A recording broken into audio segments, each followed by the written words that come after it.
Okay, we are live here at the Retrocade studio. It's Phil here to just talk a few moments right before The Rise of Skywalker comes out. I'm seeing it at 9:30 here on the East Coast. It's like almost 7 now. And I just want to talk about the expectations of what we have for Episode 9, going into it after 8 and The Force Awakens, So there's so many things that were changed from episode 7 to episode 8, in regards to Snoke and where the story was overall going. And it seems like, I haven't read any full spoilers. I've watched non-spoiler reviews so far for people that have seen it already, and it seems like the movie is a bit of a jumbled up mess. I don't want to ruin anything for anybody yet, because I haven't seen it. And it's a little disappointing to hear the main point that they might be possibly going back on some of the things that maybe were set up before or not. So we'll see. But my expectation going into episode 9 to episode 8, especially after finding out that Palpatine, the Emperor, is back in it, my expectations were kind of mixed, whatever that means. Essentially meaning like, where were they going to bring this story? Where are the characters going to go? Was Kylo Ren going to go bad or good? If he was the big baddie, like the ultimate villain, you kind of wouldn't expect him to maybe have a confliction and turn good. But now and that's why they had to bring back Palpatine, because you need that kind of, the dichotomy of good and bad within him, the character, and which was really one of probably the most interesting thing about these new movies. That character in particular. I would say probably Rey is probably next, even though she gets the ultimate limelight when it comes to everything. It's just I think the most unfortunate thing is that it's pretty clear at this point that there wasn't an overarching outline. And that itself was concerning,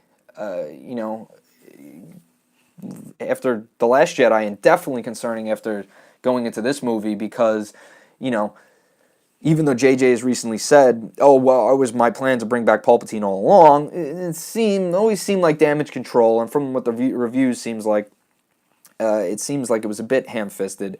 But not to spoil anyone, and I have actually seen maybe one or two spoilers this morning that was like, oh, why is that even on the front page of Google, of a Google search?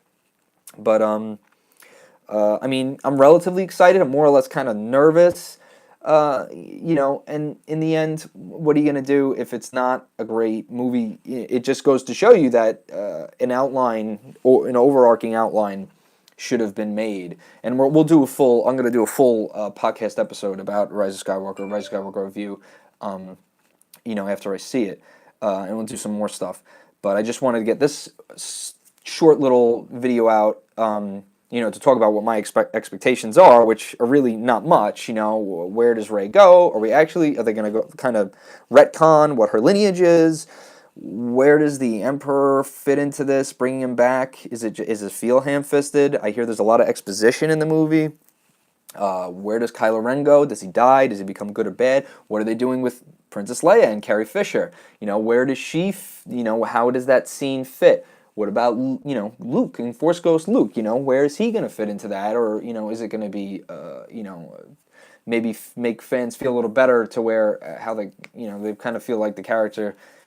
The Last Jedi didn't do service to the character Luke Skywalker. So these are the things that are most important to me going into it, and my expectations aren't very high, considering it seems like they're going to probably be doing some damage control from The Last Jedi, and that's all concerning and unfortunate at this point. And all I could say is that, all right, if you like it, that's great, and if you don't like it, it's whatever. And then we'll be, at least you have new Star Wars to look forward to going forward, in The Mandalorian and whatever else they might do. And hopefully they'll have learned from whatever missteps they've taken. And I'd say the greatest misstep was not having an overarching story. just plot points that needed to be kept. Did not anyone think, all right, Ryan Johnson's going to kill Snoke, but what do we do with Episode 9? Well, no one seemed to care at that point. When he was writing The Last Jedi, somebody, people were, I'm sure, read it after he wrote it, and they, okay, no one thought about that. How that might be an issue. I get it. It's a twist or a subversion of expectations, but here we are in the next episode, and it might be ham-fisted, but I don't know. We'll see in a few hours. So I'm excited and concerned at the same time. I hope you all enjoy watching the movie. I hope we like it. I hope everybody likes it. Why not? It just, I think there's at least missteps. That are very apparent to the public at this point about it. So it is what it is. Hopefully we leave the theaters fulfilled and enjoying it, and that's pretty much it. I actually got to get going to get going to the movie. So enjoy everything. Keep watching the stars, everyone. This live review is over.